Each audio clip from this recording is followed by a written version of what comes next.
well as the other people that were in the horrible tragic accident this morning.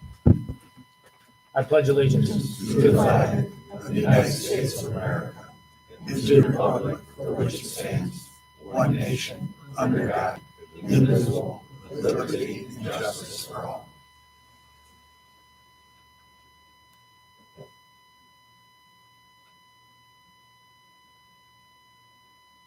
Thank you.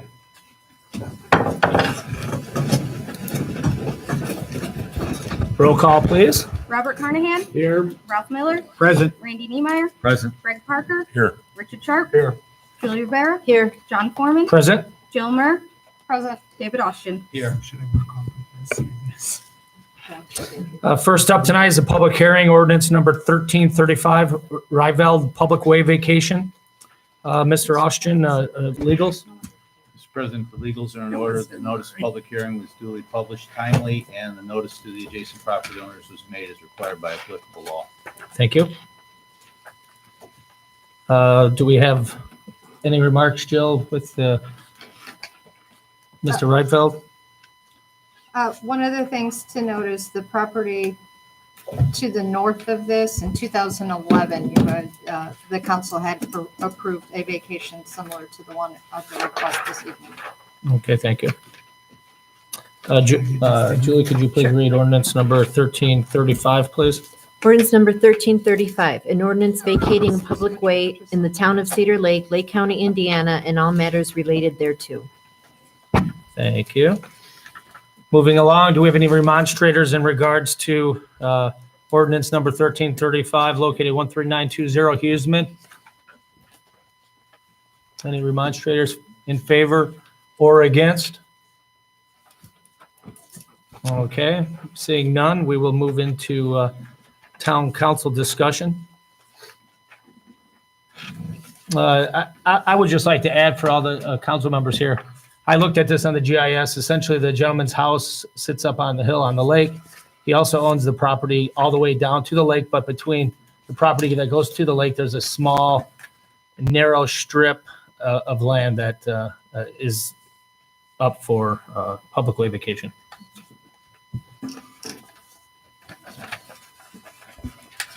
So whatever discussion or... If you can see on the screen over there, it is this rectangle piece right here where in between the house is here and then the lakefront is here. It's this piece in between. This is the public way vacation that had been previously done right here. And I think even the south side was completed as well. Doesn't seem to have that either. Thank you. John, do you want to check to see if the petitioner is here? Is the petitioner here tonight? Okay. Welcome to come up and say something if you would like. Okay. Very fine.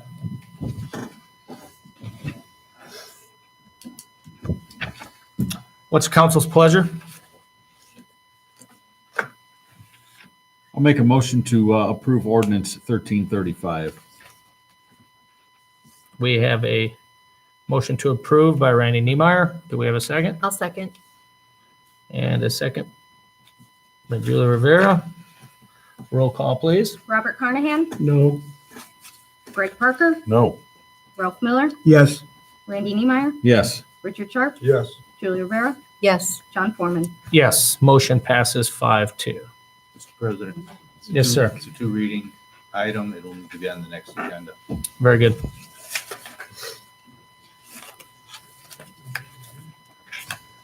Okay, next item, public comment for agenda items. Do we have anybody that has anything to say about something that's on the agenda? Okay. You're more than welcome to take the microphone. I'm Sharon Schubert. I'm here to, with the girls that are hoping to bring a farmer's market into town. I think this is something that our town needs. Kelly has compiled over 50 local artisans, food vendors, local talent to come. I really think that this will help the town.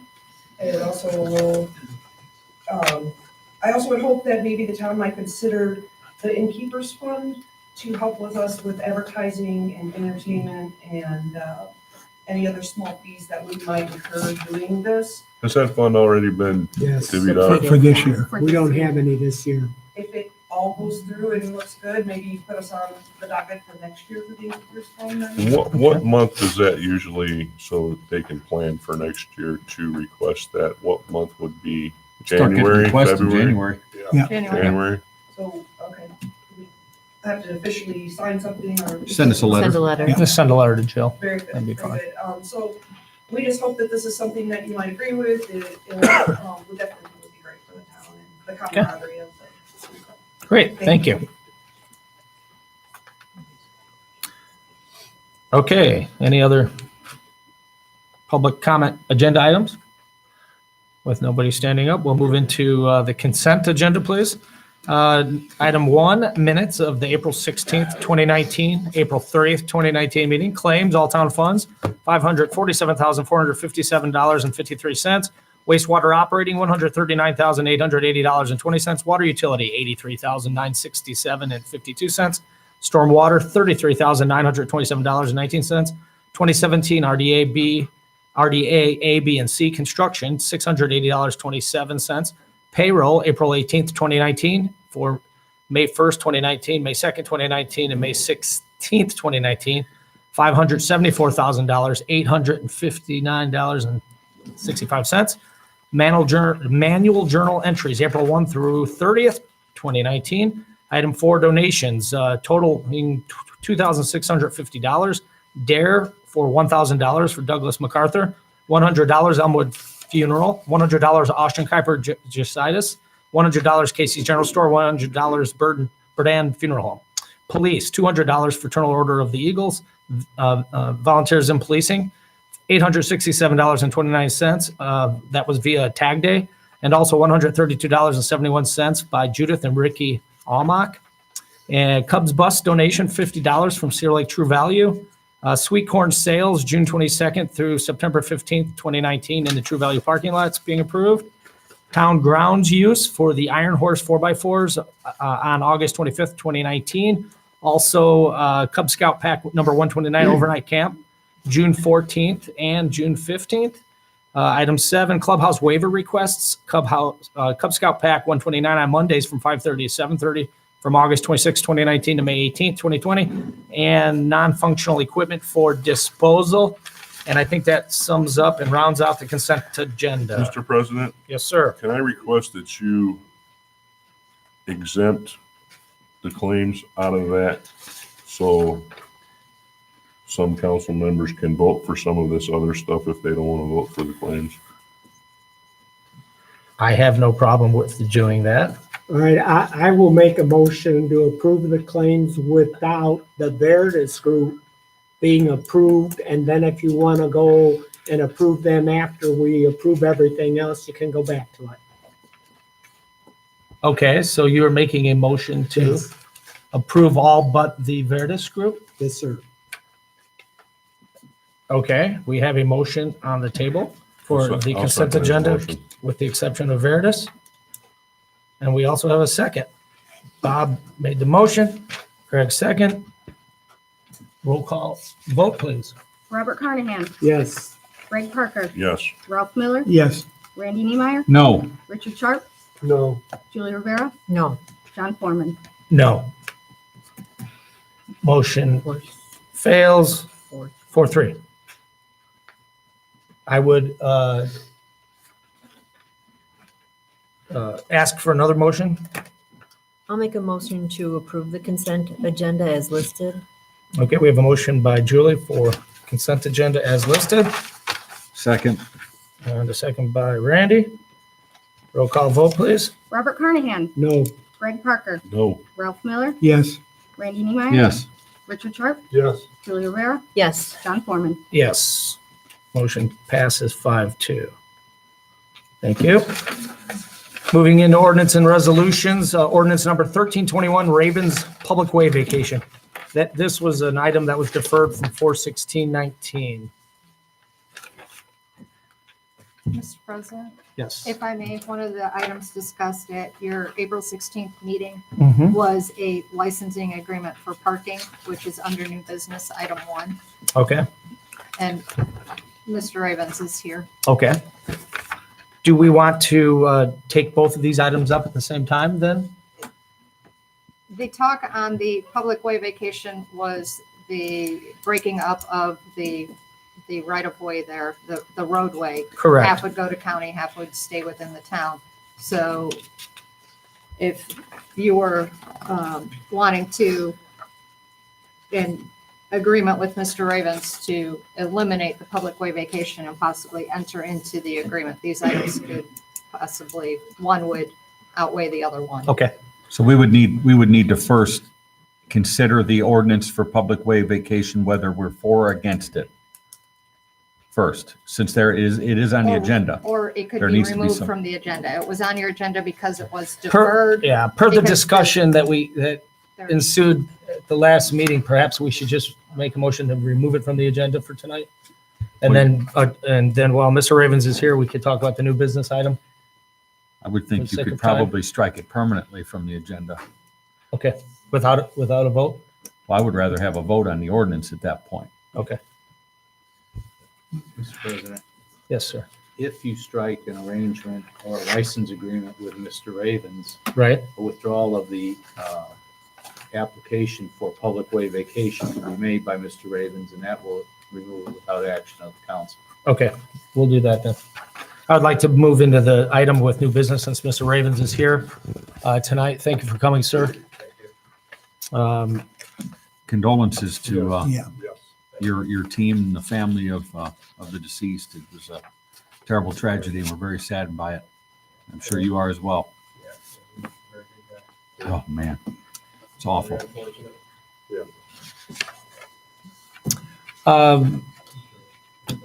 Jill, did you want to start the conversation? Council, we put, with the help of your attorney, David Austin, we put together a licensing agreement for parking utilizing this platted roadway. Mr. Ravens has reviewed the document. One of the items in there is the installation of a parking lot to town standards. And then the other item would be a fee. Open for discussion, so. Okay, very good. Mr. President, if I might, You absolutely can. as a discussion about the fee, the idea that I have for this is to look at the actual value of that piece of property, and the fee would be charged based on whatever the taxable value would be. I think that's a fair way to go about it, because if it was vacated to you, you would pay taxes on it.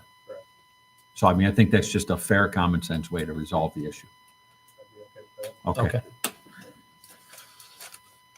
And we'll have our engineer at that point look at the size of that parcel and do a quick study on that and come up with a taxable value and insert that into the agreement as a amount that can be paid every year as a fee. Will they mark the usable piece of property at that point, so I know exactly what I can use?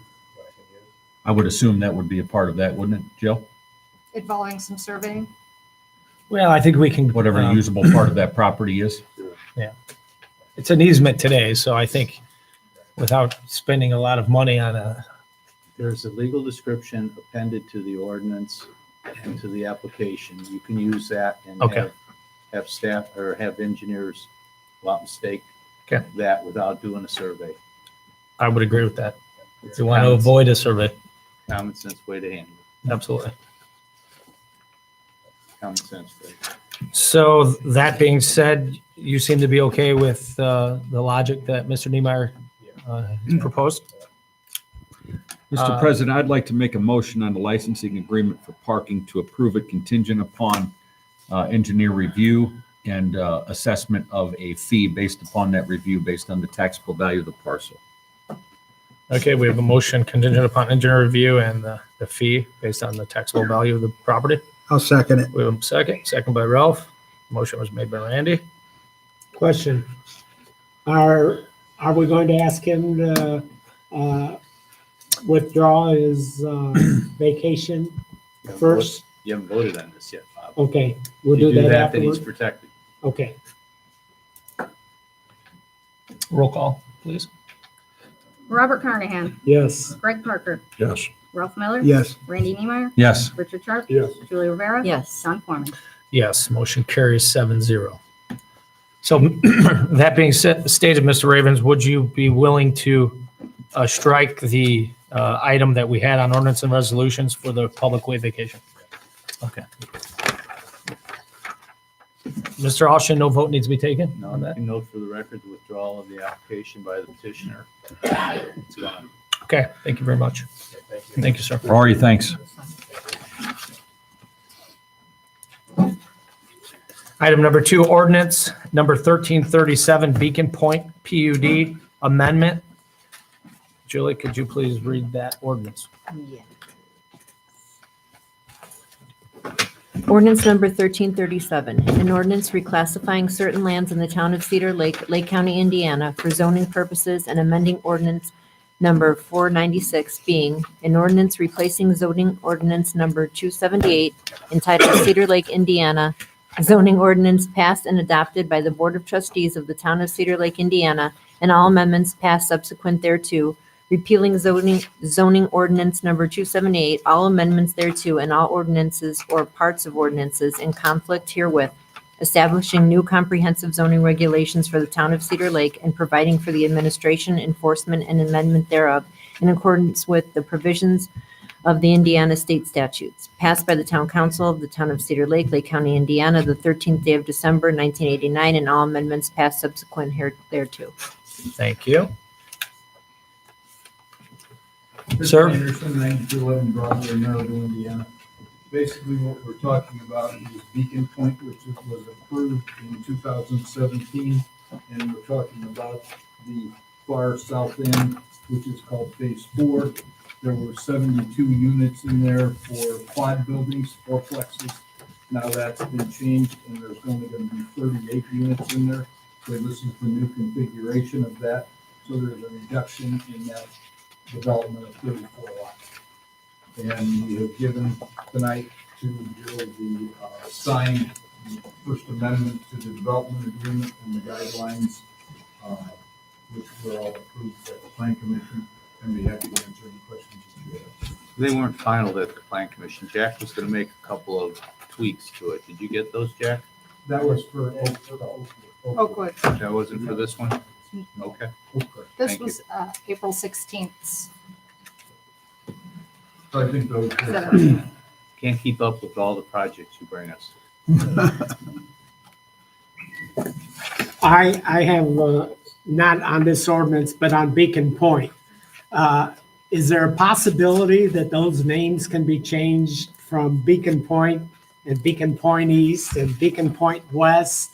Because somebody coming into the community, oh, I want to go to Beacon Point. Well, and then they may go to Beacon Point East or West. Is it possible that you could give them different names?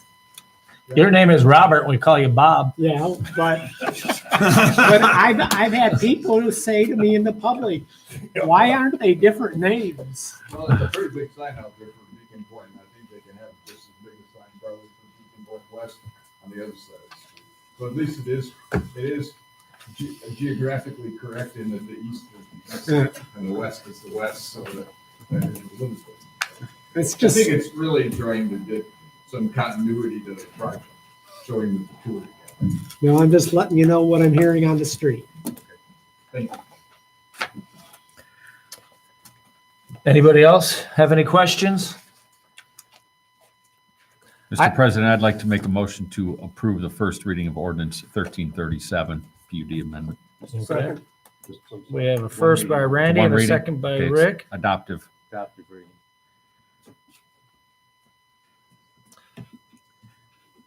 Roll call, please, when you have time. Robert Carnahan, Yes? Greg Parker, Yes. Ralph Miller, Yes. Randy Niemeyer, Yes. Richard Sharp, Yes. Julie Rivera, Yes. Don Foreman. Yes, motion carries 7-0. Thank you very much. Thank you.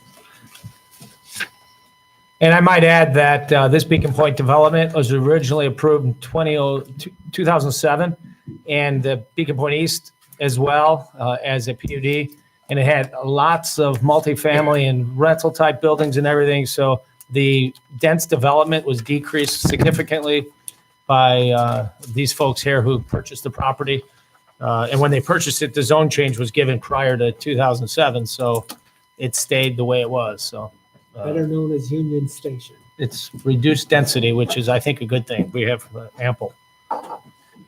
Mr. Slager. I'm up for the next one. So. Ordinance number 1338, Beacon Point West rezone. Julie, would you please read Sure. the, Ordinance number Ordinance by title. 1338, an ordinance reclassifying certain lands in the town of Cedar Lake, Lake County, Indiana for zoning purposes and amending ordinance number 496 being an ordinance replacing zoning ordinance number 278 entitled Cedar Lake, Indiana zoning ordinance passed and adopted by the Board of Trustees of the town of Cedar Lake, Indiana, and all amendments passed subsequent thereto, repealing zoning ordinance number 278, all amendments thereto, and all ordinances or parts of ordinances in conflict herewith, establishing new comprehensive zoning regulations for the town of Cedar Lake, and providing for the administration, enforcement, and amendment thereof in accordance with the provisions of the Indiana state statutes. Passed by the Town Council of the Town of Cedar Lake, Lake County, Indiana, the 13th day of December, 1989, and all amendments passed subsequent thereto. thank you. Good evening, I'm Jack Slager with Schilling Development representing Beacon Point. And this is the 95-acre parcel on the west side of Parish that was annexed, a portion of it was annexed into the town at the end of last year. And we've come before the Plan Commission with an overall master plan showing primarily single-family zoning throughout the project, one road of duplexes along the industrial zone property, and then a small piece that we'd like to zone as business for the existing historical barn on the property that we would like to keep and refurbish into some type of office or commercial use. Very good. The Maplecroft barn will live on. That's really cool. Yeah. To preserve that. Yeah. Good name for it, Maplecroft. We actually considered that as a name, and we've spent considerable time marketing the Beacon Point name, and it's become known now as that area. So we'd like to continue to capitalize on the success of Beacon Point and continue with that theme on both sides of the road there. Sure. Any council members have any questions for Mr. Slager or comments? At this time, I entertain a motion if one was to be made. I'll make the motion to accept. Motion by Ralph, accept ordinance number 1338. Second. We have a second by Rick. Roll call, please. Robert Carnahan, Yes. Greg Parker, Yes. Ralph Miller, Yes. Randy Niemeyer, Yes. Richard Sharp, Yes. Julie Rivera, Yes. John Foreman. Yes, motion carries 7-0. Mr. President, Yes, sir. this needs to be a second reading, right? No? One reading. Okay. zoning ordinance. Moving on, ordinance number 1336 S-30 Town Code codification. Julie, would you please read that by title only? Ordinance number 1336, an ordinance adopting and enacting a supplement to the Code of Ordinances of the Town of Cedar Lake, Lake County, Indiana. Thank you. Short and sweet. Jill, did you want to mention anything about this? Actually, Jen had taken care of it, Okay, and it's one of the duties she does. This is standard procedure. This is supplement 30 to your town code. What this does is accepts all the ordinances 1277 through number 1316 that you've already passed and actually places them within the town code. All those were sent off to American Legal Publishing for proper formatting, and we've received them back, and it's ready to be inserted into the town code. thank you very much, John. I would Something that I always ask, has somebody reviewed the codification of these to make sure it corresponds with all the different things that were passed to make sure it's accurate? they're probably just duplicates of all the items It we've signed. simplifies everything. Is basically what it does. Dave? It cuts out all of the recital and kind of the precatory language and pulls the core, the guts out of the ordinance that you adopt and legislates it, codifies it into your legislative code. I see. Did that answer your question? And Jen, you're saying it's okay? Yeah, we're good. Okay, any other questions? Entertain a motion? In favor or against? I'd make a motion to approve the first reading of ordinance 1336. Motion by Randy, I'll second. second by Julie. Roll call, please.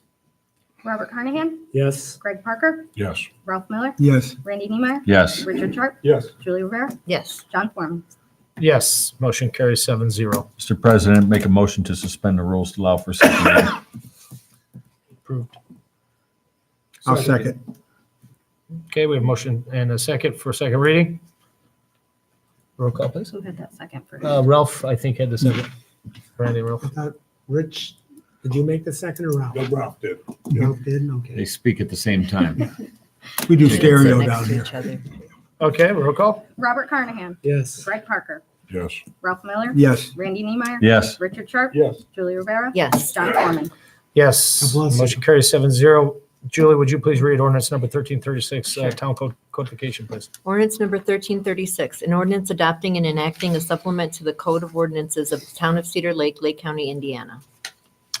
Okay, having heard the second reading, do we have a motion to adopt? So moved. Motion by Randy to adopt. Second. This time it's Rick, second by Rick. Yeah. Roll call, please. Robert Carnahan, Yes. Greg Parker, Yes. Ralph Miller, Yes. Randy Niemeyer, Yes. Richard Sharp, Yes. Julie Rivera, Yes. John Foreman. Yes, motion carries 7-0. Thank you. Moving on, resolution number 1238, CCD, Cumulative Capital Development Temporary Loan. Julie, if you would please read that. Resolution number 1238, a resolution authorizing a temporary loan for the Cumulative Capital Development Fund of the Town of Cedar Lake, Lake County, Indiana. Thank you. Jen, could she give us an explanation? So this is actually confirming resolution. What I'm asking for is for you guys to confirm a transfer total of $18,600 from the wastewater township special fund to Fund 402, which is the Cumulative Capital Development Fund. As we had at the beginning of this year, February, I asked you for a temporary loan for one of our funds. This is so we were able to meet the necessary operating expenses. As we all know, with the CCD fund, that's primarily what our lease purchase for vehicles and whatnot comes out of, and cash was short for the payment for the fire equipment, and then we have an upcoming invoice for some emergency roof repairs we had. Okay, But I will note that my tax advance I requested from Lake County was approved, and I will receive those funds by the end of this week. So awesome. it will be paid back by the end of this week, Well, lovely. in and out. Yeah. We love paperwork. Okay. Any other questions? Do we have a motion? So moved. We have a motion by Bob I'll second. and a second by Julie. Roll call, please. Robert Carnahan, Yes. Greg Parker, Yes. Ralph Miller, Yes. Randy Niemeyer, Yes. Richard Sharp, Yes. Julie Rivera, Yes. John Foreman. Yes, motion carries 7-0. Moving on to item 6, resolution 1239 and 1220, complete count census committee. Paid, yeah. Thank you. Any comments? We have a committee. Bob, Now, I'm not the committee. There's a you are group the of- guy. There's Okay. a group of people. It's a team effort, and I've gathered a number of key people within the community. Good. And I'll say that in 2010, for every one person that wasn't counted, we lost $826. 2020, the amount is $2,710 for every one person that's not counted. And I need the help of the council. I need the help of the community.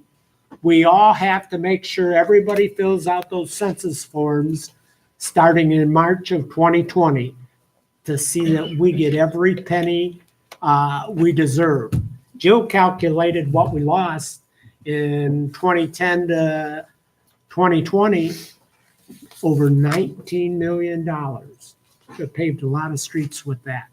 So when you get that form in the mail, or you can call in by phone, or you can do it by internet in 2020. You got to do that so we can run good government and do a lot more things for all of our citizens. Thank you, Bob. Do we have any other questions, comments, and/or would somebody I like to love his entertain a motion? passion on this. He loves It's this. fantastic. You're doing a good job, Bob. Thank you for your I stood up volunteerism. in front of the NERC board tonight, Jill, and Michael Griffin says you ought to replace Siobhan King. I didn't think of it, but no elected official can hold a census position. Maybe it's time to resign, Bob. No, sir. I Okay, like it here better, representing all of you. Oh, my I will goodness. entertain a motion. Do we have a motion? I make a motion to approve resolution 1239. Motion by Julie. Do we have a Second. Second by Randy. Roll call, please. Robert Carnahan, Yes. Greg Parker, Yes. Ralph Miller. Yes. Randy Neimeyer. Yes. Richard Sharp. Yes. Julie Rivera. Yes. John Corman. Yes, motion carries 7-0. Thank you. Item 7, town special purchase of Country Club Hills fire truck and equipment apparatus. This is resolution number 1240, special purchase authorization. Mr. President, Yes, sir. I'd like to make a motion to approve resolution number 1240 contingent that this fire truck has a pre-purchase inspection that it passes. Do I need to read it, the resolution? We need to read the resolution first, Mr. Parker. I'll hold my motion. Okay, thank you. Resolution number 1240, a resolution authorizing the special purchase of a fire vehicle and equipment for the town metropolitan fire department under the applicable provisions of Indiana law and all matters related thereto. Thank you. Chief, did you heard Mr. Parker's comment? Would you like to come up and address the board, please?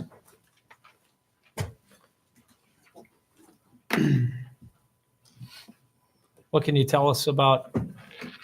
The pre-inspection, Pre-purchase inspection. okay, who would do that? We don't, there's. Would fire service or somebody like that? We did discuss it with fire service, got all the records on the truck, and everything was in tip-top order with the truck. It recently passed the ladder inspection, the yearly ladder inspection, the yearly pump test, and we sent our own people over there to inspect the truck as well. We did have a committee at one time travel all over the country to go all over to all these different fire truck factories. Became very good at inspecting the equipment. Talked to 2 people at fire service about the history of the truck, and they thought it was a great truck in real good shape. Nobody disputes that. But the discussion that we had included, who would inspect this truck if we owned it already? Who would inspect it to make sure that all of its systems meet the current guidelines? Okay, that's a good question. For fire service. The pumps tested by fire service, they do a certification test on it, which was just recently done, in fact, just a couple weeks ago. We're waiting for the paperwork to come back on that. That saved us $2,500. They did it for us prior.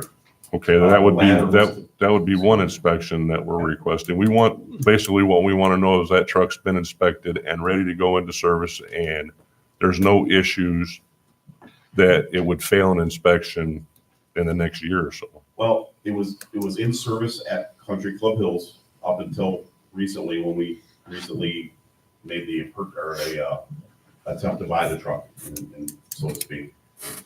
They kept perfect maintenance records on it. There's really not it's inspected and maintained by the local fire department per the standards that are set forth by the NFPA standards. And that's the records that the fire department has to keep and do their own inspections on. Tires have to be changed. I mean, there's just a whole list of things that their records are very, very detailed on. We have them all at our fire station. The whole history of the truck is there. I sent a copy of you guys pictures of the documents and invited everybody to come down and review them. So we can't have that truck inspected before we purchase it, our own inspection, our own independent inspection? Yeah, but I don't know who we would call. Would fire service do it for you? Fire I mean, we'd service? have to pay them, of course. I don't know, because I don't really, they sell new fire trucks and they sell their own stuff, so I don't really know if they would do an inspection. We did talk to two of their top mechanics there, said the truck was in excellent shape. So, Mr. Parker, if a third-party organization went, I'd like to- inspected the records and gave, All I'm requesting, John, and A I letter. guess I'll be You'd- more you'd be good. specific, I would like to have something in writing from a fire truck professional. Okay. That says that truck meets all the guidelines and standards that it needs to operate in public safety, very good, like a home inspection. like a I home don't think they- inspection. I'm not sure they could sell it if it wasn't, if it didn't meet certain standards. I mean, just- there's certain things that the truck has to meet. Todd, talk's cheap. I just want something in writing. I want a document that says, I don't know that we can get that provided for us. I don't know who would do that. I could ask fire service from St. John to do it, but we did talk to them about it, and they pretty much told us the truck was in excellent shape. They gave us the records that they have on the truck, because they maintained it. They did any repairs to it. They kept the truck in service for Country Club Hills over the years. Would they sign a paper saying it's, I don't think they would. Well, if we hold up Greg's motion, he made a motion contingent well, upon, I guess, and you all Someone's- heard it, our concern, my concern, and should be everybody's concern, that the paperwork on that truck says we're buying it as is, where is, the Right. way it is, his correct? truck. Is that what the documentation says, Mr. So Osborne? Todd, if I can I don't know, add a little something to this. I've bought a number of expensive used pieces of equipment in the past for trucking. And before I buy one, there's always a DOT inspection on it. So it shows that all the parts when I buy it are, and the dealer, the person I buy it from, provides that inspection. If I bought it off of a private party, I would have them do the inspection prior to me buying it. And it would be documented, a DOT inspection, which goes on file in my maintenance records. So, and like if you buy a used car from a private party, you're probably not going to get an inspection, but it'd be wise to pay somebody to inspect it before you buy it. Or if you buy it from a dealer, you get a certified pre-owned 50-point inspection or whatever of a vehicle. So I think that's kind of what he's Yeah. getting at here. I don't think DOT will inspect our truck. I'm not saying DOT will, but I'm giving an analogy, is that if we're looking at comparing it to other real world things that you do buy pre-owned, larger purchases you want to have inspected. That's kind of Well, what we it boils bought the down last to. ladder truck without a pre-inspection. We sent people to look at it. This is how we did the last ladder truck. The When same was exact that process. purchased? Excuse me? When was that purchased, the last one? 15 years ago. It's just a little different time now than 15 years Yeah. ago too, so. And then we do buy used vehicles all the time that aren't, pre-inspected, but I guess it's the disadvantage to buying a used truck. I mean, this new truck brand new is $1.2 million, and we're gonna buy a truck for $275,000. It's 2008.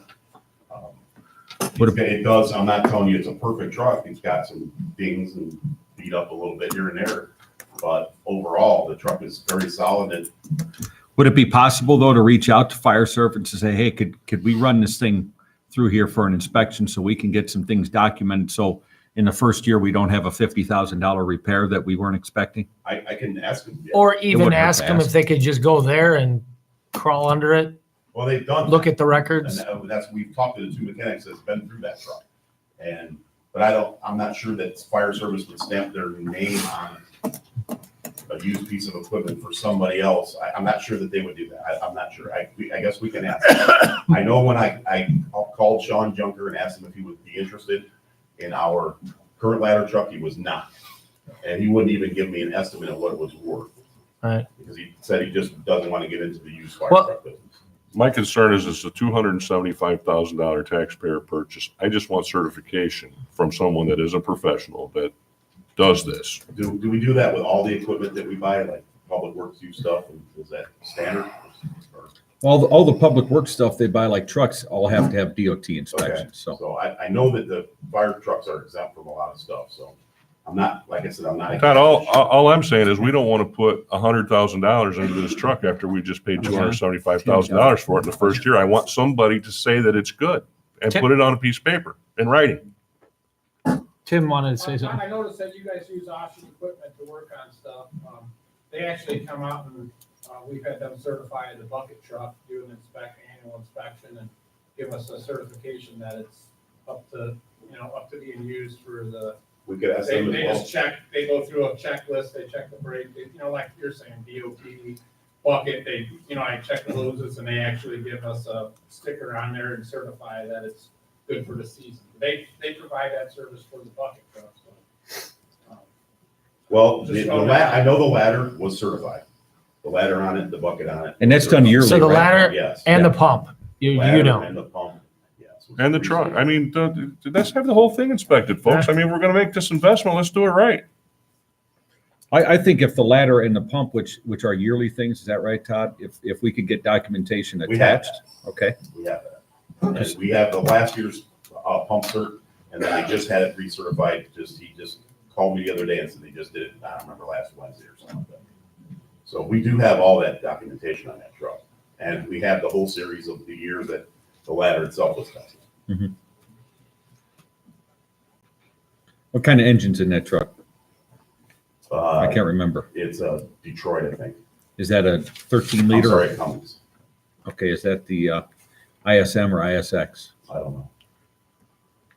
Just trying to think of that model year, what kind of problems there were. I have a Rolodex of It's all this emission, diesel it's stuff. pre-emission. Oh, that was pre regeneration, pre DOC and DPF, but it does have an EGR on it, an EGR cooler, which would be it. I don't, like I said, I don't have it. I mean, there's so much documentation on it, guys. I mean, there's probably 200 pages of stuff that we have on that truck. And I realize that this has been a long process for our department to try to buy a truck. And I had a conversation with Councilman Foreman here a week ago, and he expressed to me that some were displeased with the fact that I was overly aggressive and disrespectful at times. And I'm just very passionate about getting this truck, and I apologize to anybody that took it that way. I had a couple spirited conversations with folks, and just understand that this is something we really need in this community. And our fire trucks are aging rapidly, and as are our facilities. So we're just trying to do the best we can and protect our guys the best we can. So those of you that took offense to something I emailed or said, I really do apologize. From the attorney to Jennifer, any council person, I do apologize. But going back to this, I Todd, really don't know who will This is put their name, a stamp of approval. We could call Austin. Austin has done mechanical work for us. I know, like brake work. Well, we're not looking for, I don't think Greg's looking for anyone to say, hey, we're My guaranteeing the thought truck. is you're gonna We walk just- out of here with an approval to purchase this truck, as long as you can get somebody to go look at it and document that every system on that truck is good. Yes, and I'm going to try to do that. Yes. We got a question in the audience, Mr. President. Would you like to entertain that?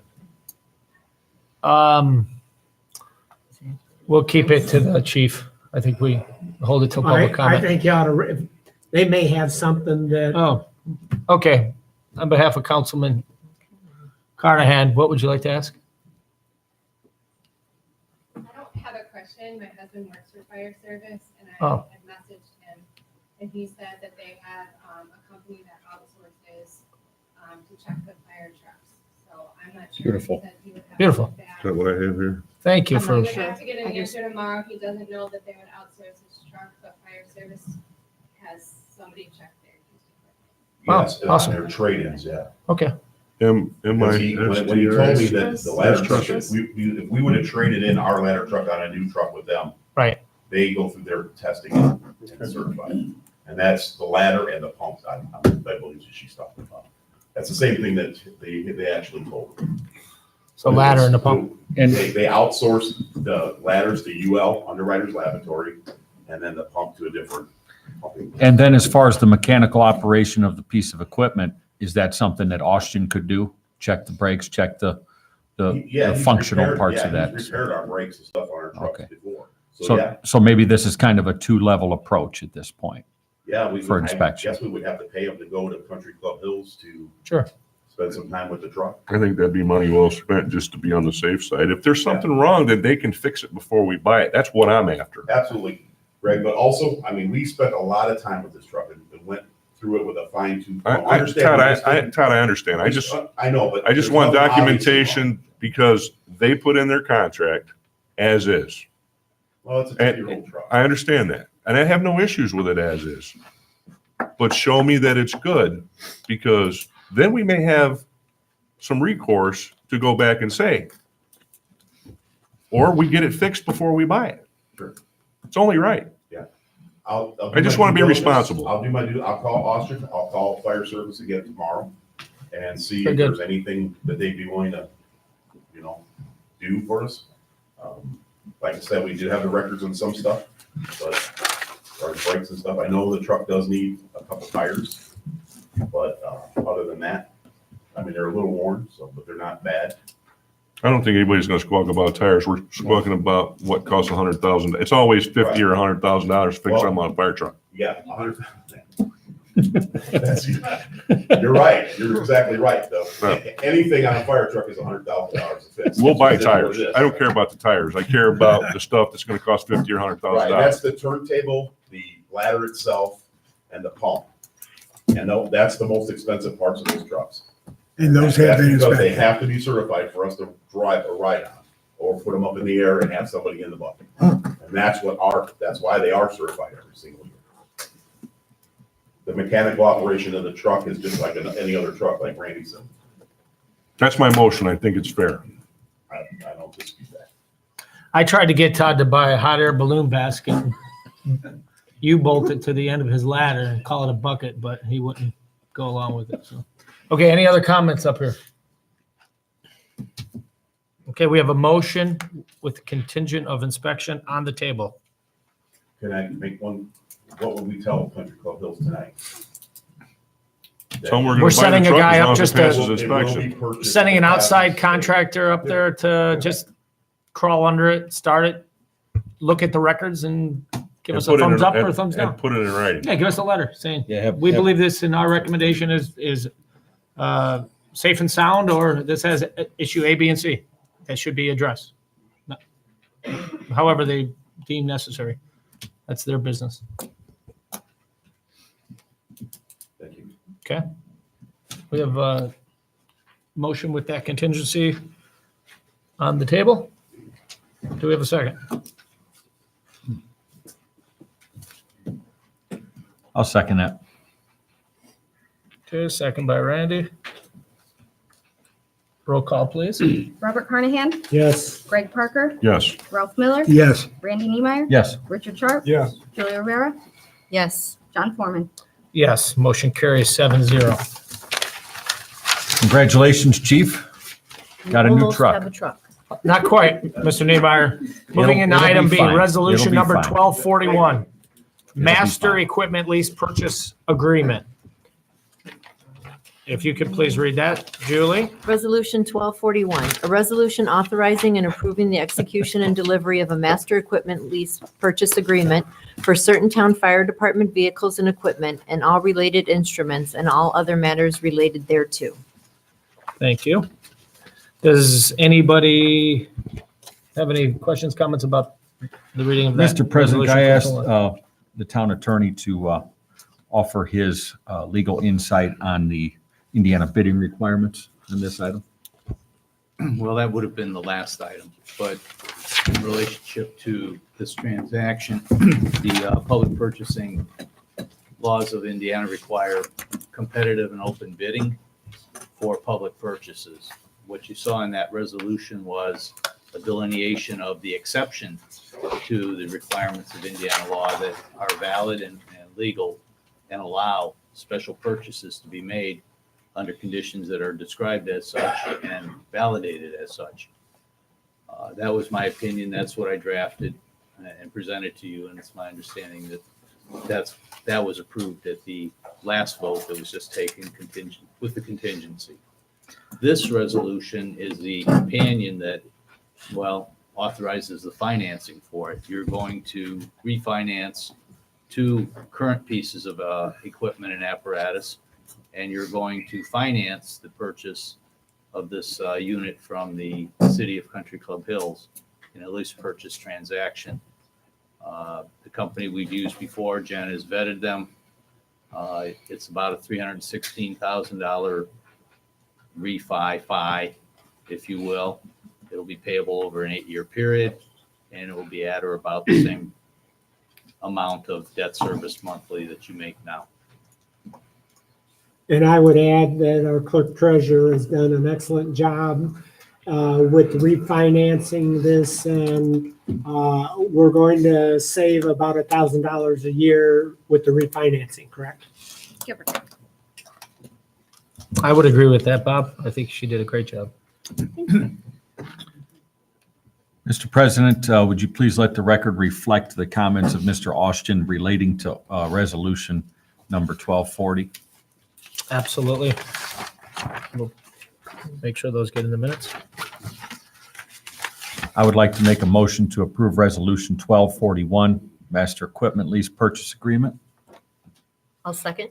We have a motion by Randy and a second by Julie. Roll call, please. Robert Carnahan, Yes? Greg Parker, Yes. Ralph Miller, Yes. Randy Niemeyer, Yes. Richard Sharp, Yes. Julie Rivera, Yes. John Foreman. Yes, motion carries 7-0. Thank you. You know, towns exist for public safety, and with some of these multifamily units that have been built in the last decade, to not have a bucket on the end of a ladder is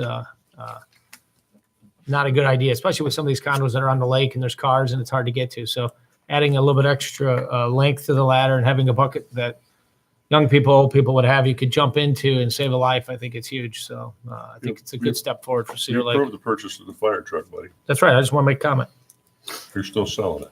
No, I'm just telling the public. I think they're all safer today. Plan BZA item, Bigelow, Gazada and Zewiski, owner and petitioner 13130 Wicker Avenue, Cedar Lake, Indiana 46303, special use variance. I'm just giving an update that this item was deferred from the 416 meeting, and that the note at the Plan Commission on 417 was to withdraw their request. So is there any action here, Mr. It Ushman? comes off your agenda. This is a notice to you. Okay, thank you. Moving into new business, we've already taken care of license agreement for parking at 12528 Wicker. Item number 2, Farmers Market Independent Contractor Agreement. Jill, would you like to ask the petitioner to please take the mic again if there's any questions? Kelly? And then you can give us a synopsis of what this is about.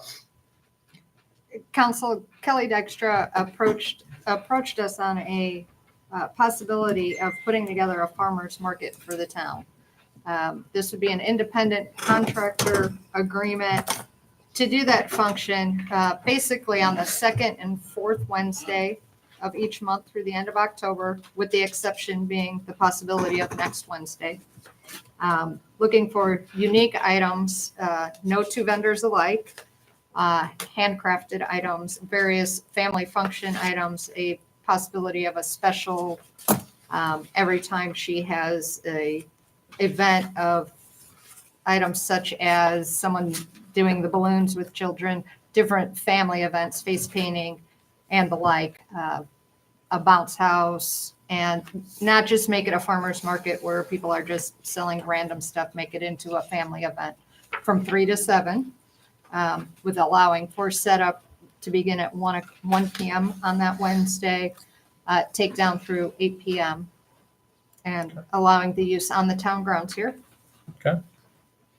And Kelly can provide you more information if you have any questions. Sure. So it's free to the public? Yeah. Okay, great. And we have some shoe vendors and some like orchestra type music and stuff like that. Very nice. Well, I think it's a great idea. I think about 5 or 6 years ago, we tried this on Saturday morning. It was a challenge to get people up out of bed and down here on Saturday because there's a lot of functions going on. So anything to bring more people to our town and showcase the community, I think it's good. So that's my comment.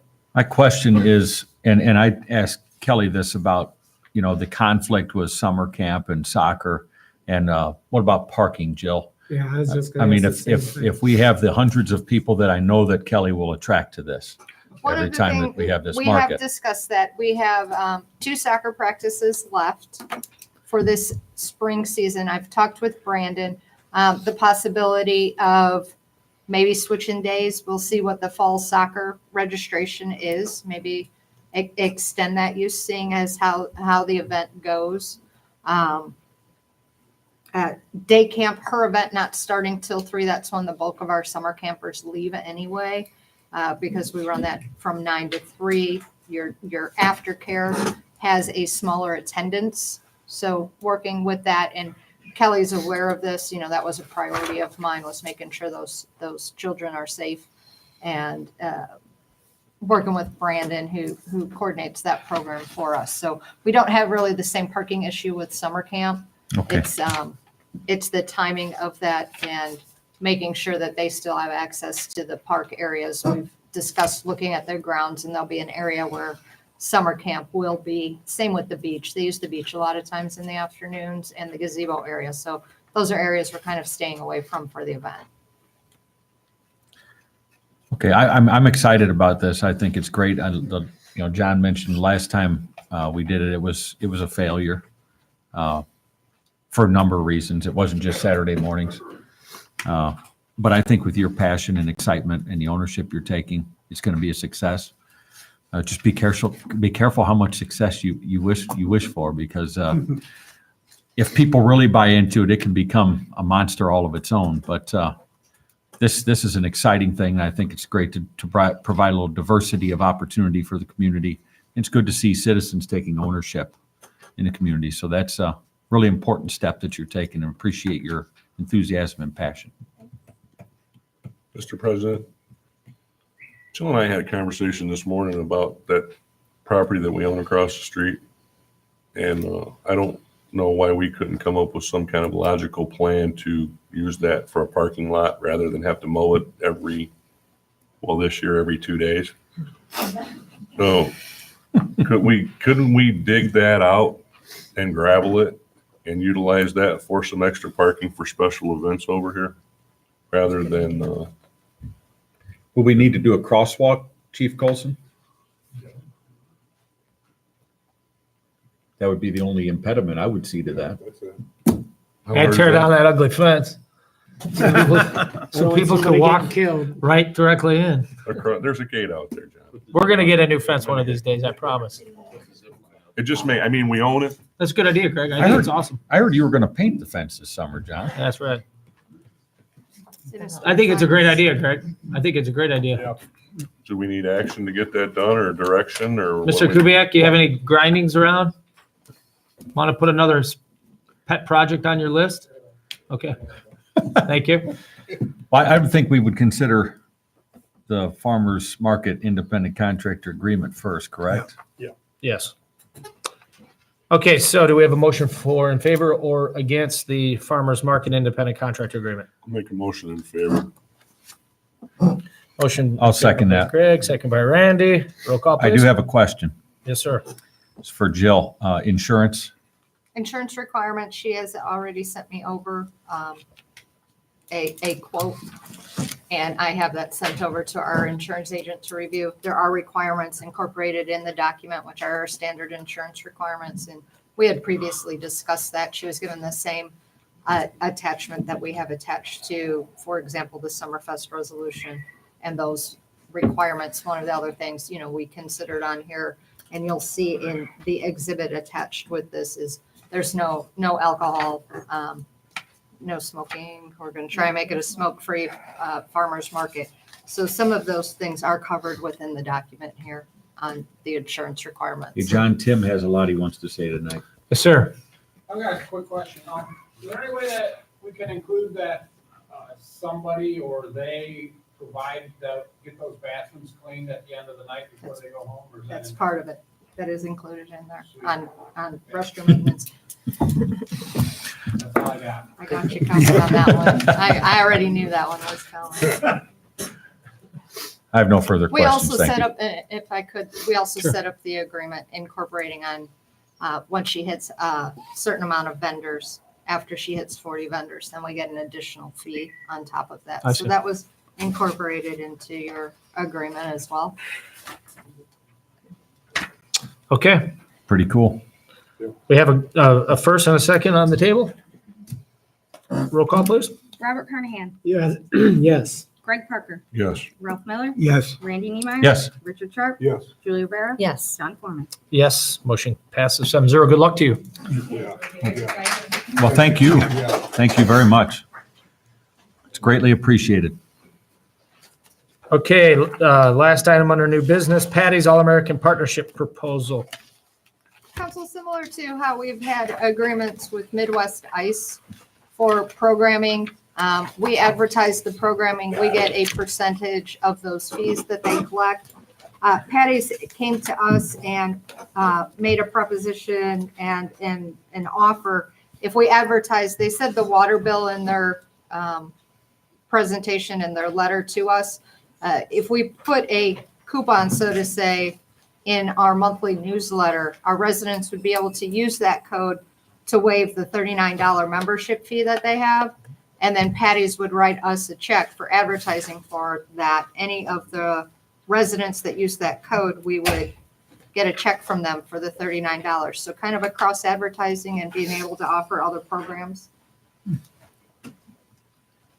Thank you. for our community members. Such as gymnastics, dance, swim, gym and learn, educational preschool programs, Ninja Zone classes.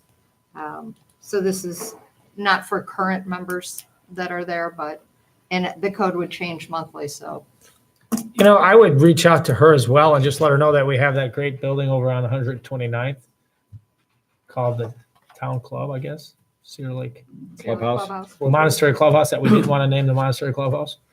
So anyhow, I think that would be neat if she wanted to do some events there, so people did not have to drive north. And as her clientele would increase from Cedar Lake, perhaps they would build something out here or set up shop. So I will talk I think to it's a her. good idea. I will honestly say I was on Patty's first gymnastics team, so Okay, she's been around for a little while. you're gonna do a flip for us? No, Okay. no, no. Okay. Any other comments? Mr. President, I'd like to make a motion to approve We have Patty's a All-American Partnership. motion by Randy. Do we have a second? I'll second. I have a comment. Yes, sir. My daughter started dance here in Cedar Lake through a partnership with the Cedar Lake Parks Department and what was called Cedar Beach Art Center at the time. And that was 13 years ago now. And she's been in dance training for all that time. So these sorts of things, when there's partnerships, do yield quite good results, but it's emptied my wallet over the years. My goodness. That dance stuff That is took place expensive. in Oslavsky's, he was a trustee in that same building where she converted that over to a dance. It was the old Hanover House. Yeah. Yep. So yeah, it's really cool to see these partnerships, and there's always at least a couple handfuls of kids from the community that are going to latch onto this and do some awesome things throughout their lives because of it. So it's really encouraging to see Patty's and the town kind of work and collaborate together. Even if the kids have to drive way up there to Dyer, John, it's going to be a Yeah. worthwhile experience. Can I add something to that? Would agree. You got too much money anyway. I don't anymore. Dance took a good bit of it over the years. Good. Okay, we have a motion and a second on the table. Roll call, please. Robert Carnahan. Yes. Greg Parker. Yes. Ralph Miller. Yes. Randy Niemeyer. Yes. Richard Sharp. Yes. Julie Rivera. Yes. John Foreman. Yes. Motion carries 7-0. And Greg, there were about 5 of those years where my dance bill was about 10 grand a year when she was on the competition team. Wow. Yeah. Money well spent. Okay, moving Oh, into yeah. reports. Thank Real you. well spent. Town council. Any reports, Bob?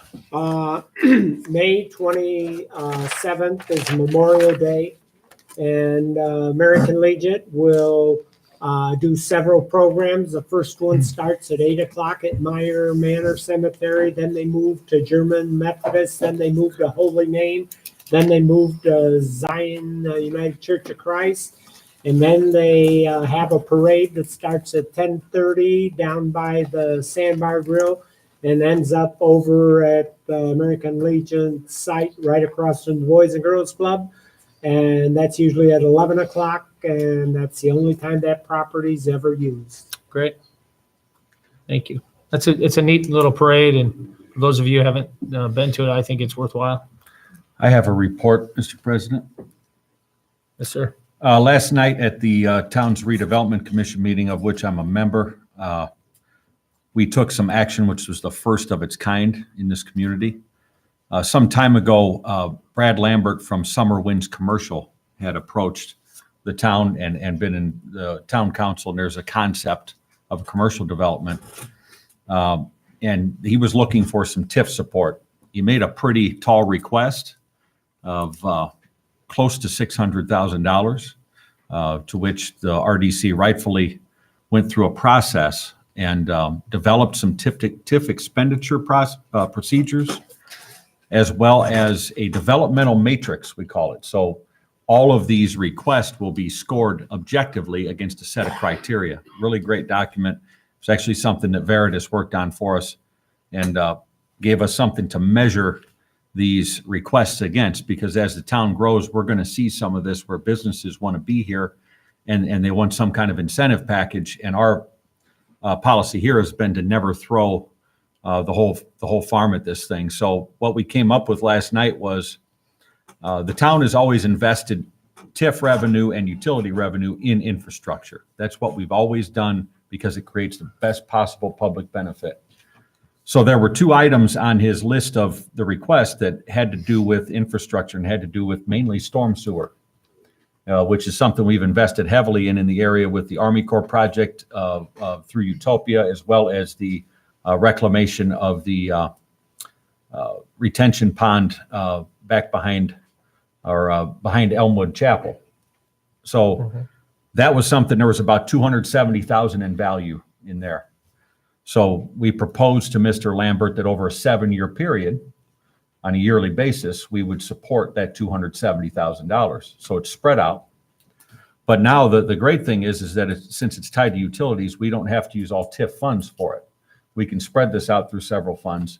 And what it does is it helps to shore up the public infrastructure that's already there. So it's actually a public benefit investment that turned into an incentive package for a business development. So what this business development is a 13-unit commercial center that will be basically right to the west of Strax.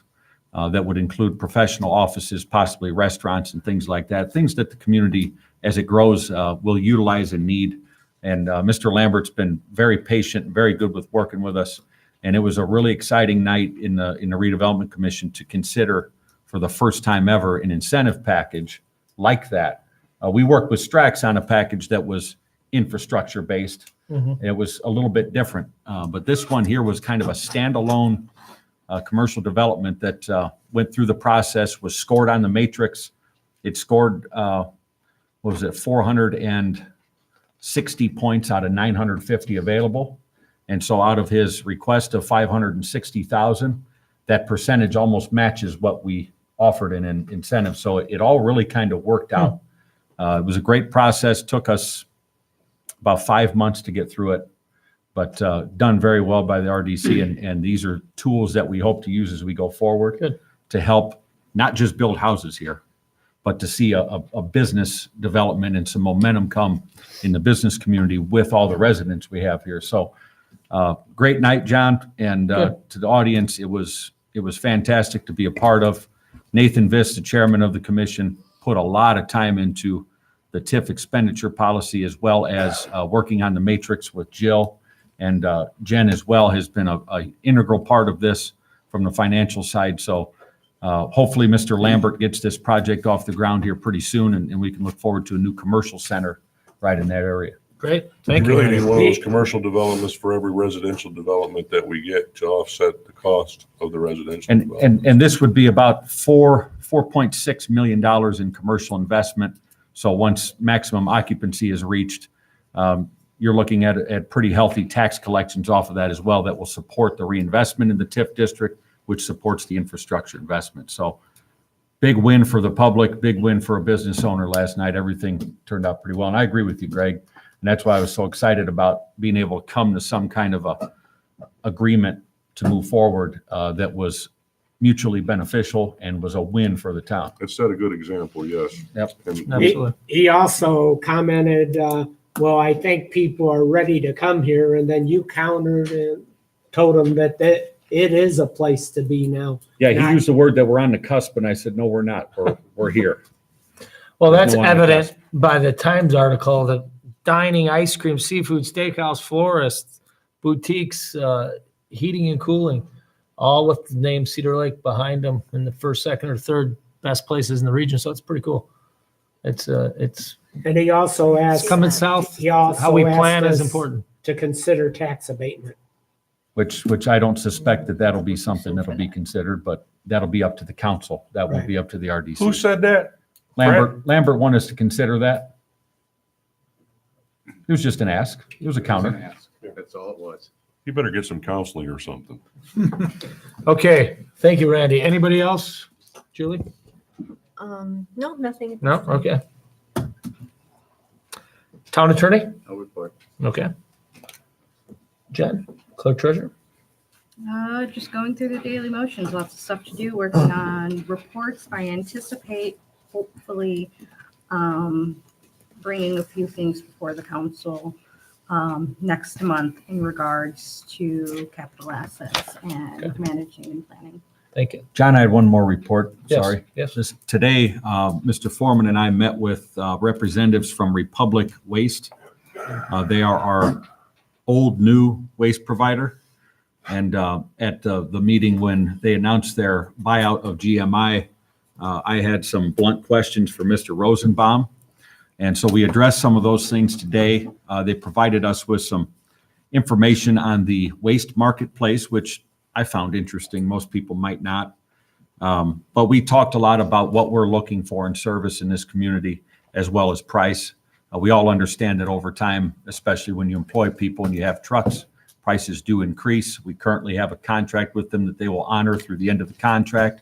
I do expect at the end of this contract that there will be a change in how service is provided, a change in contract terms, possibly an increase, most likely an increase. But they are committed to helping to educate people as we go along the changing marketplace of garbage. I was amazed to see some of the recycling information in here on how recycling used to be something that actually created a cost benefit for a waste company. And now it actually costs them to get rid of it because so many people are recycling. There's a flood in the market of recycled goods.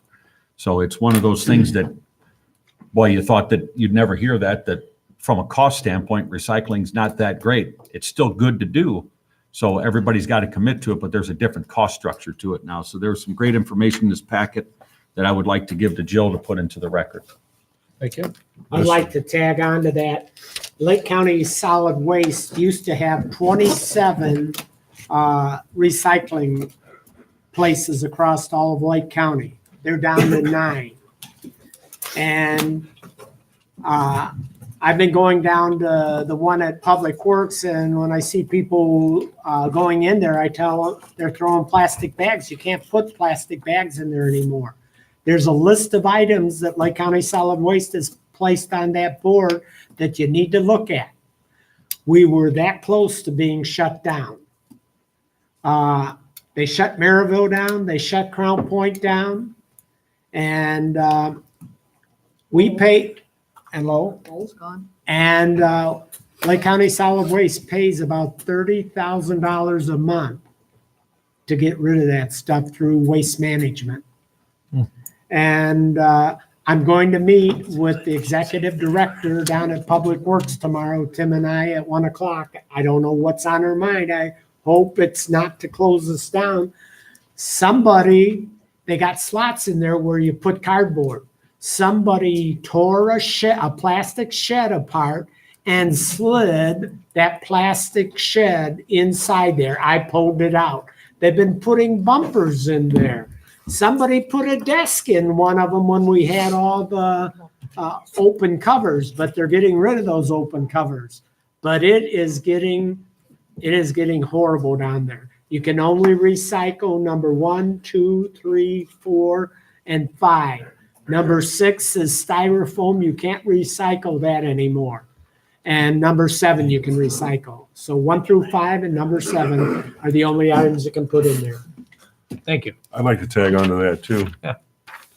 I'm glad you didn't talk Bob into resigning earlier when you mentioned that. Yeah. Because I think Bob will have the fortitude when the time comes to put that, or at least make a motion to put that out to bid if it becomes necessary. And it could become necessary.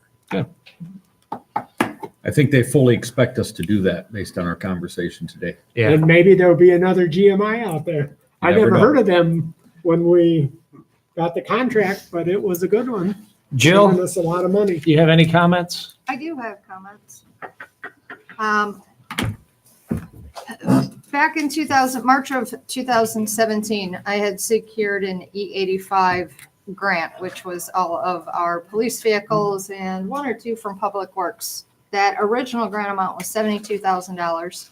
Since then, I was able to secure an additional $20,000 in end of 2017, beginning of 18.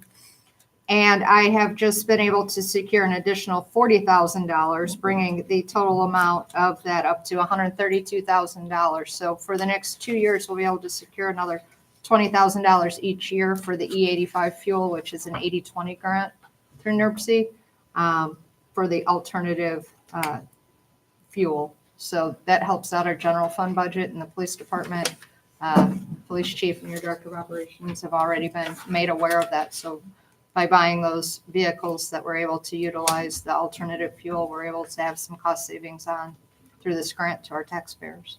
Hey, Smart, can I ask you a Awesome. question? Remember that electric car that Ian talked us into buying? We paid $10 for it. I understand, Yeah. but we paid 15,000 for an extended warranty and they went out of business immediately. That was on your list of equipment disposal. Is it gone? You just approved for us to get rid of it. I loved now. Sparky. That thing was so much fun to drive. When we got it, Sparky Randy had- drove it home. Sparky I has did. I some, drove it home. Sparky has Looking some, back, that is one of the dumbest issues. things that we ever I'm did 6'4" in this little bitty car. I looked like I was in a clown car. we're gonna put a new motor in it, and that's what Tim's gonna do, all of his inspections. Somebody asked me today if we would sell it, so that's why I was asking. One Can of the I put them in options, contact with someone? One of the options available is, we do use GovDeals, and we can also do sealed bids. So we'll look at the options available, but you just approved us being able to dispose get of rid that. of it? So Yeah. we'll look at the options on if I'll we have would, him contact you. that would be wonderful. Yeah. Okay, Get thank that you, thing Jill. off the premises. Anything else then, or are you good? I do. One other thing, and it'll tie into your Christopher Burke report is, That was a fun as you'll car. remember, previously, approximately 12 weeks ago or so, we approved a proposal with Christopher Burke Engineering for the design of the Highland subdivision. That's just north of High Grove, that portion that had been left off.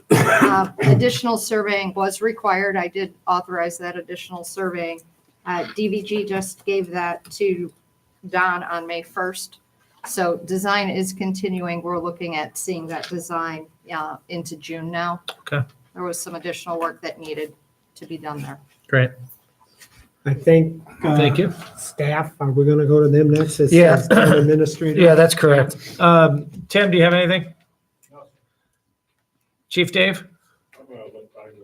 Okay.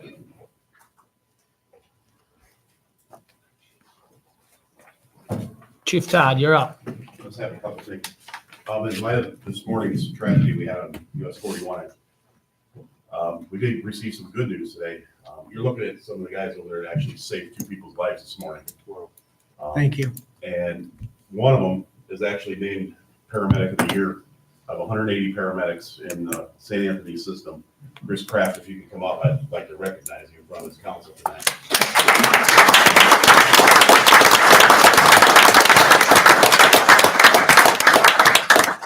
Chris has only been with us for 2 years, year and a half, not even a year. Yeah, a year and a half. And we've had several guys, Awesome. several paramedics receive that award. I understand there's 180 paramedics in the St. Anthony system, and it's voted upon by his peers. And it's a prestigious award. He'll be receiving it at the EMS week at St. Anthony's Thursday at 10 o'clock. But these guys have been up since 3 o'clock this morning. Wow. They actually came in early to help with the tragedy we had on. The crew that was there did go home a little bit late, but you know, you never get used to seeing stuff like this. And I think we have the best paramedics in the area. We have a very unique town when it comes to incidents that take place as far as EMS and fire because of the way we're set up and our lake and everything else. And our guys get very, very good experience and they're very good at what they do. And once again, I appreciate him being the paramedic of the year. Congratulations. Well, Yeah, recognize my guys in the back of the room as well.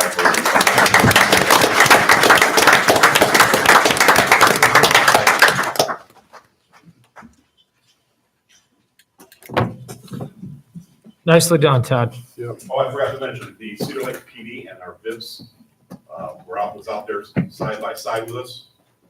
The PD is always with us, but the VIPs, we really gotta do some more for our VIPs. These guys don't get paid, they put in a lot of time and effort, and they keep us safe out there from people running us over. And Chief Colson and I have been talking about some ways to help them out as well, as a joint effort between our emergency services, so I want to recognize them as well. Thank you. Awesome. Chief Dave?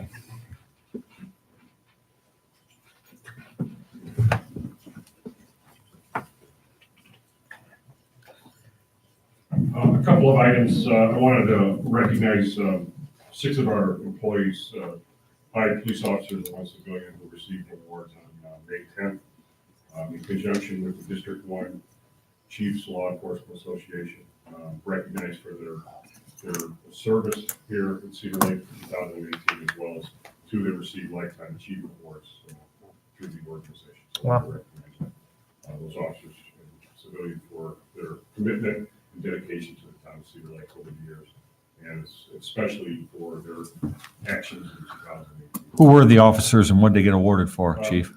We had 4 officers that received life-saving award, Sergeant Kilgore, Officer Smoot, Officer Chalk, and Officer Solsky.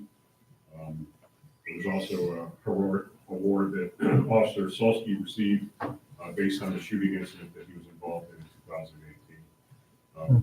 Lieutenant Purcell received a Lifetime Achievement Award, and Darlene, some administrative assistant, received also the Lifetime Achievement Award.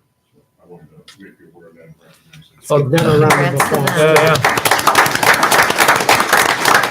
Well, let them know we appreciate their service and thank you very much. Thank you. The other item I wanted to mention was a significant drug arrest that we made 2 weeks ago by Sergeant Kilgore on US 41. Stopped a vehicle.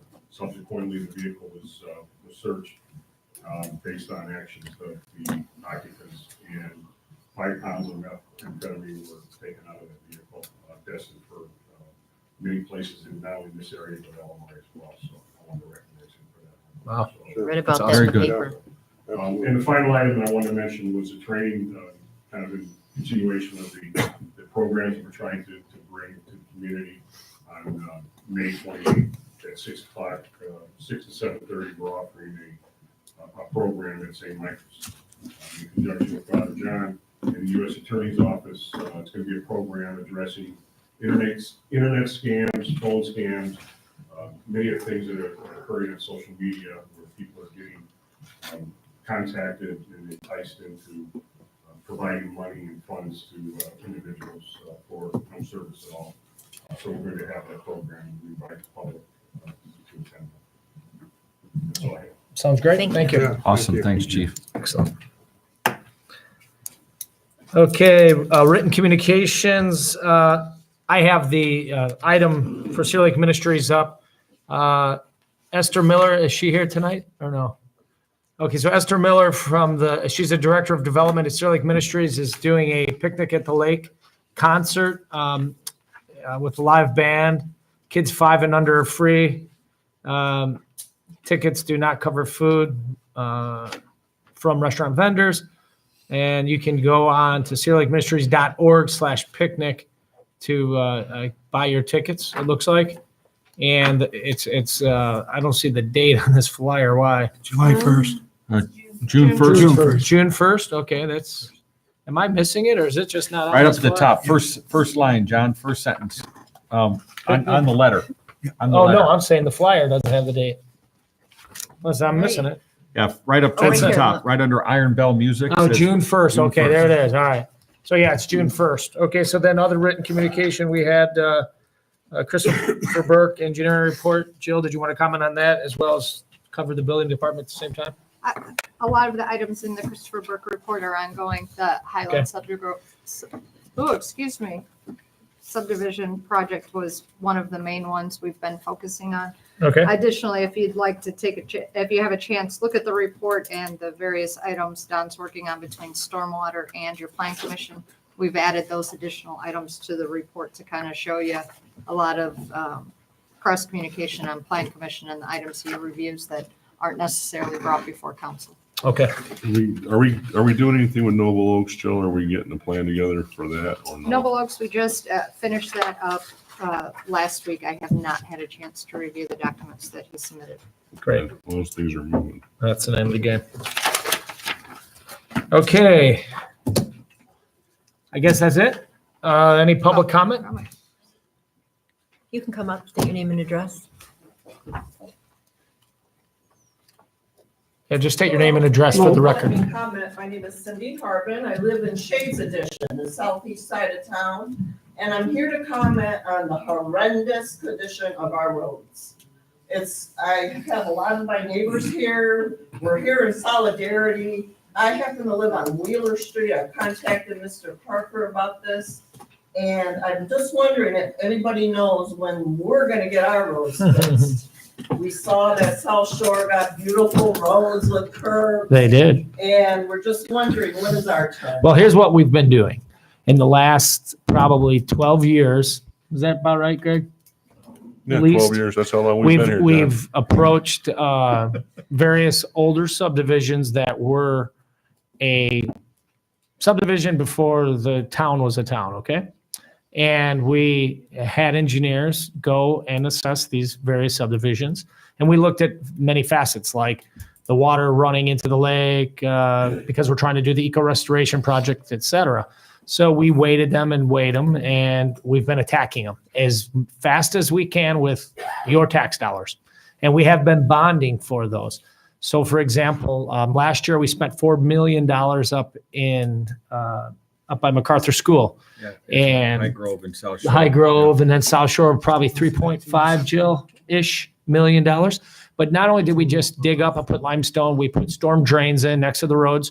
We've given the water a place to go. So let's talk about your neighborhood. We have a list. I'm not sure where that's at. Noble Oaks is one.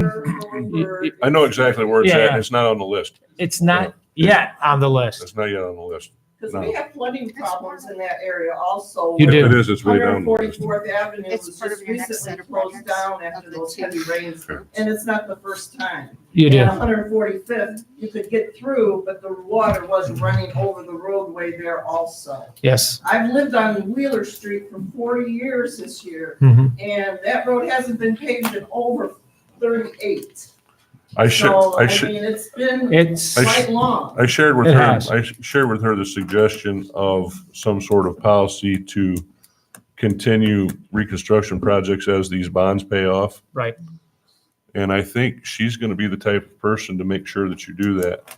I Absolutely. would ask that all of you take a ride down that road. It's a through street from 144th to 145th.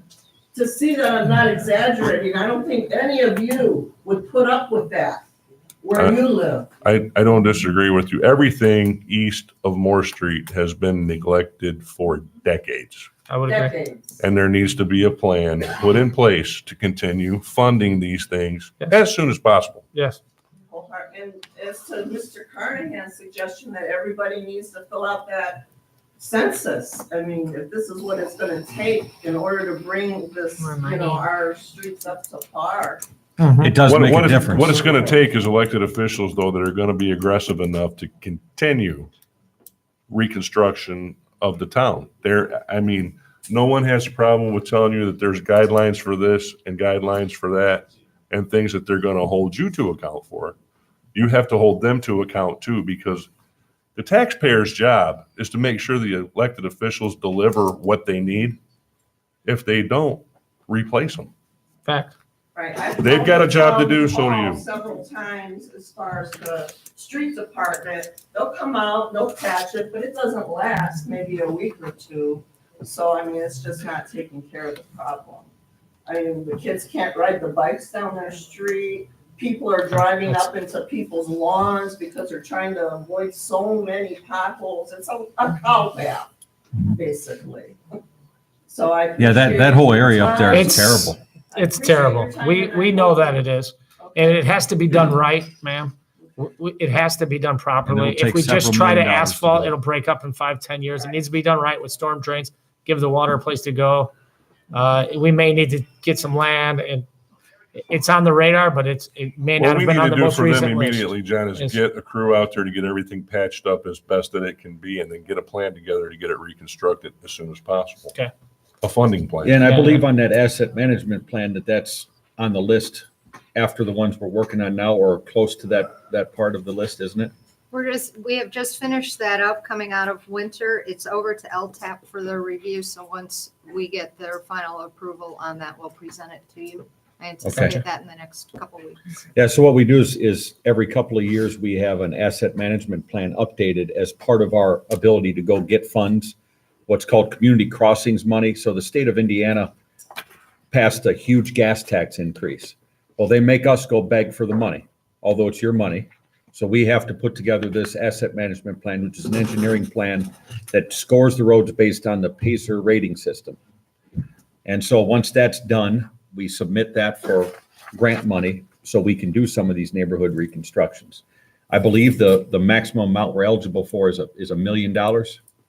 So to reconstruct a neighborhood like yours may take somewhere between 2 and 4 million. So that means we've got to have debt capacity within the property tax caps to levy or to back the bond for the rest of that money.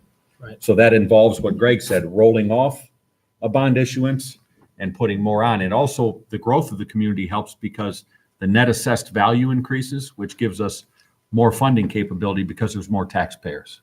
So all of that stuff kind of works hand in hand and we're constantly working at it. So Well, I hope you think of our area the next time we can get a bond cast. absolutely. All right, what that involves with that community crossing, it's for $1 million and then we've got to match it with $1 million. Yep. And then, this next cycle will begin submitting in July and then they'll announce who gets it in August, and we probably won't be able to do anything with that money till next year. Yeah. Okay, well, thank you for your time. Thank you. Thanks for coming. Yeah, thank you, ma'am.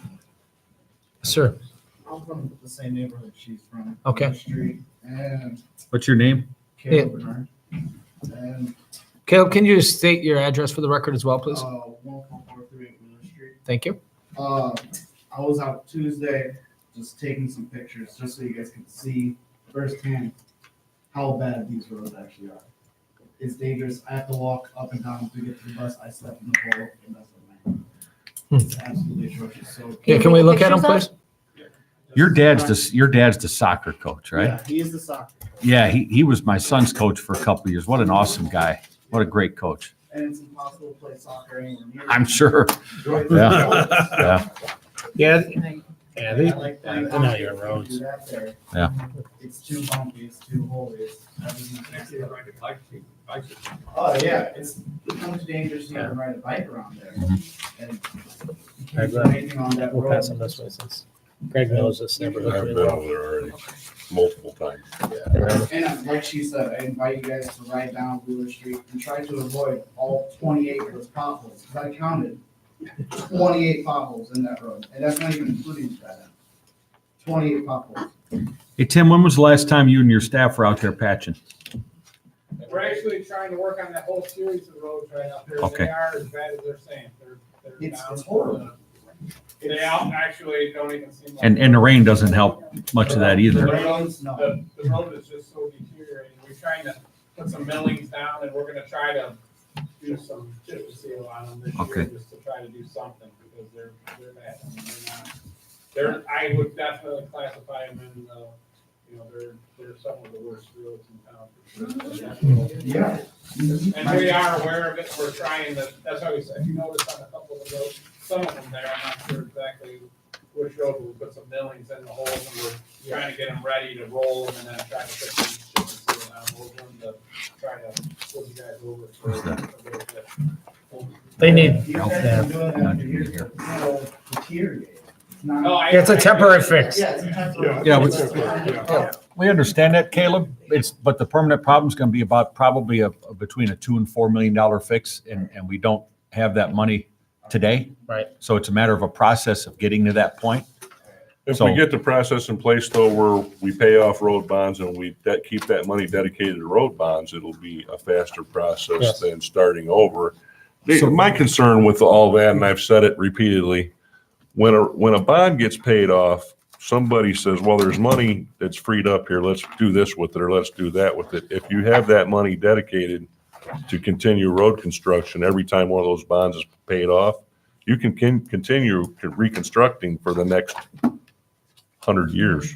Hey, Greg, in the 9 years that you and I have worked together, we've done that every year. I know, we have. Okay. And I feel like we've done more for road reconstruction probably than ever in the history of this community. But the long and the short of it is, I worry about it not continuing. And It what needs to Tim is continue. suggesting that he's going to do over there, they're gonna fill in the holes and then they're going to chip seal the entire road, which that's something they haven't done. So they're adding Actually, another, they have chip sealed. They've used the total patcher down there and chip sealed everything in the past. And it makes it better for a while, but it's not. I don't think you've ever chip sealed the whole thing, have you? You've just You guys did. total patched it. I know you did Holbert Street last year. You saw our truck that spreads out the emulsion, it's a 1977 Chevrolet with, you'll see it here, I believe. It's probably fun to drive, You're huh? putting that Is in it the a parade? two-sticker? Thank you very much. Thank you. Thanks for You really got a 77 Chevy? Thank you for coming up here, Caleb. Very nice. Thank Thanks, you. Caleb. Anybody else? Public comment? Okay. I didn't think you had anything like that anymore. That's a problem too. Is it good? Rich? We just did a bunch of work to it, so we can use it this year. Okay, ma'am, just state your name and address. Luke, and I live at 14406 Hobart Street, off of 144th, and right on the corner. And 2 days ago, I guess it was his crew that was on Windsor, which is the next street over from me. And I was so elated because I said, wow, they're finally gonna pave our streets. And then when I drove by there, it's just another rock thing. You're wasting rocks, you're wasting your time. You've been putting rocks in our holes, and all they do is land up in my driveway. I am 72, I'll be 73 years. I have to go out there, I have to shovel that stuff every single day from my driveway. I have a nice, beautiful driveway, but by the time all the neighbors pass by me, all those rocks are in my driveway. I used to take the rocks and put it back in the hole like a dummy. I did that for a couple of years. I said, wait a minute, what are you doing? So this rock thing and what he did yesterday, it's gonna be gone. It's gonna be gone real quick. We're actually gonna put a seal over the top of that, if it ever puts rain. Well, I've been there, like I said, 13 years, it's never been paid. The people around us, those new subdivisions are beautiful, they have their sidewalks, they have their curbs. Right. This is an old subdivision. Right. When I bought the house, they were just building it. That is never, the old people, the older. Right. We're not being taken care of. It's ridiculous. But do you understand the new subdivision, the developer pays and builds the roads? Okay, Yeah, okay. yeah, and it's a shame. I mean, if any of you guys lived in our subdivision, I know we'd have some beautiful streets. We'd have some beautiful No. No. We have priorities. We're, Well, no, come on now. We're doing the best we can with what we have, ladies and gentlemen. That's the bottom line. So we apologize you're not yet addressed, but we are working hard to do the best we can with the money we have. And like I said, we made a conscious effort to attack the lakeside communities because the runoff affected the lake and we needed the Army Corps of Engineers to give us approval for that feasibility report that we just got approved a few weeks ago. By no means do we have favoritism with any community. Our whole town of old subdivisions all need to be reconstructed properly. And that's the name of the game, is properly. So we do apologize. Bear with us. We're doing the best we can. And in the first 40 years of the history of this town, there wasn't a lot done with streets. And in the last decade, it's been about 60% of the inventory tackled. So there's been a lot of progress made. Just I see. right. And it's one at a time. And it's all based on that scoring system. Okay. So we're going by that and we're picking them off as we get the funding to do so. So as soon as we get the money to do yours and it's there on the list, it'll be done. And it'll be done right. I'm here, I get to see it before I go. I hope so too. Thank you very much, ma'am. Name and address for the record, please. My name is Charlotte Everard. That's my child, 17 years. He's gonna be 18 soon. You've never fixed our roads. Correct. I know Chicago has a thing, if your car breaks down or something because of the road, there's a payment. Cedar Lake have that? No. So I'm gonna pay for the big gigantic, I mean, a pothole bigger than this. Right. Right at the end of my driveway. I go south on my road, I'm right on the corner. I go 145th, I don't go north. It's ridiculously dangerous. Took my dog out for a walk, hurt my knee because I stepped in one of the stupid holes. Continued down past First Street, over to the next street. I can't even walk around my neighborhood safely because of the holes. I go after work, it's usually getting evening time. Even though they're there, it's just like driving with your car. You can only avoid so much. People have started driving through our yard and other yards. You know, you can talk about the money all you want, but my car is the one getting tore up. My children are out there walking to the bus, and it's dangerous. You can talk all you want about the money until you fix it. All Correct. the words are just words. Correct. I don't care where you put us on the priority, but if you come down our street, my neighbor has a video. She almost dropped her phone hitting one of the potholes. I don't know if she's gonna show it to you, but it is ridiculous. I cannot, our street is not even a whole block. And I haven't gone to the other side there, that part of the street, the dead end is even worse than we are usually. So I don't know what you're thinking. We can't go on 145th because of the water, 144th because of the water. The construction out on Reeder Road and Cedar Lake Road and 141st, and you want us to not be able to drive down our own street? You can bond it, you can put us on a list, you can do whatever, but I swear to goodness, go over there and see what it's like and then wonder why we're upset. Sure. I will absolutely So drive through all your these neighborhoods. list, I can tell you what to do. I work in Gary. I'm a public school teacher. My road is worse than what I drive in Gary. My road is worse than Gary, Indiana. I know I pay a lot of money. I want it fixed. So whatever you come up with, do it right. Thank you.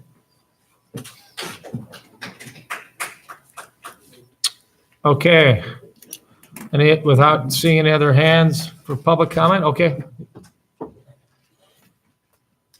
State your name, address. My name's Andrew Robarge, 104 North Main, Crown Point. I am the office manager for Commonwealth Engineers. We're a new firm to the area, I guess, as far as presence goes, but we've been in the water resources business for about 45 years in the state of Indiana. I think it's our focus. When I say water resources, I mean from the standpoint of drinking water, wastewater, and stormwater primarily would be our core function. Being that we're new, or at least I personally am new to the area, I wanted to introduce our firm to council here tonight. Great. Do you have business cards? I do. If you're welcome to Yeah, pass could them you off leave if you'd those like. with the town administrator? Sure. Oh, yeah. That'd be give them great. to Jill. Absolutely. That'd be great. Are you guys on the square? Did I see your sign on the square at Crown Point? Yes, you did. Oh, it's in a window or something? Yes. I saw Right that. there, Yeah. Is your firm based out of Indianapolis? The home base is in Indianapolis. Yeah, we do have some history with Commonwealth and our sewer utility that wasn't so great. Do you? Yeah. Yeah, That's probably before my time. it was less than stellar. What year was that, do you recall? My first year on the council, we had a joint meeting with Lowell, and I'm trying to remember the engineer's name, Downey. Mark Downey was here. Mark Downey is no longer at Commonwealth. And it was That the was an most improvement. arrogant presentation I'd ever seen in my life at a meeting by an engineer. When we had the sewer utility expansion project going on with our partner in Lowell, it was terrible. I mean, I'm very sorry to hear that. Yeah. hopefully the Mike, firm's doing a little different things now. I mean, things do change and hopefully for the better. Well, I can assure you that I'm not marked down. Well, I appreciate that. I didn't say you were, but I'm saying we do have some history with Commonwealth. Understood. Yes. So the presentation has seen a new face and hopefully a new way to do business is good. Sure. Yep. Thank you. Thank you for coming tonight. Thank you. I didn't want to attack you, so. No, you're fine. All right.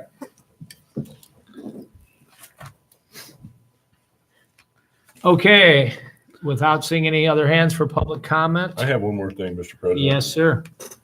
Should I Where grab my did, gavel where did for we you? get to with that policy of paying off the road bonds and funding other projects? Where are we at with that? I can't remember, Dave, there's a reason why I'm asking. Did we get that into your hands to get some sort of policy drafted? No, but you don't necessarily need to, as long as there's. I wanted a vehicle to make it automatic. When a bond gets paid off, something else gets funded.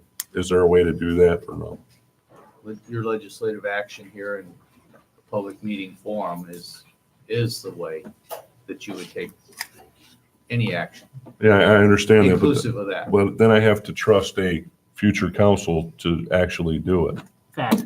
I want a policy in place, But a an future adopted council policy. could change the policy, Greg. Yeah, Think about that. that's exactly right. They I can under- change. But it would be nice to still have it. It would be nice to still have it. Then, I mean, you'd have to justify changing it. You'd have to justify it for the citizens and the taxpayer. And if you're held to account. Yeah. You would have to justify that pretty well, I think. Why don't you work with Dave on a policy proposal, Greg, and get it to something that the president can put on the agenda that we can vote on? Is that possible? It is. Okay. I give you an example of a policy that your predecessors actually, Bob was here. You were.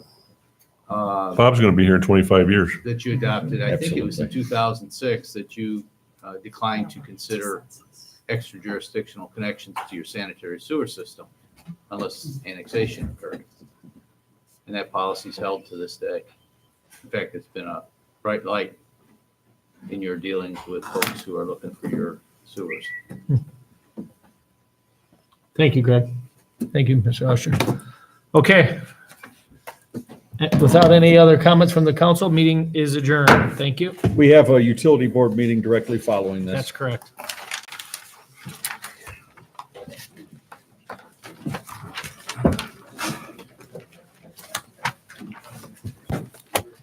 All right, so once you're done with that folder, I have all kinds of stuff for you to sign. Okay, I'll start with this one first. You want me to take this one? Yeah, go ahead. So, these are the documents for that master lease purchase agreement. Okay.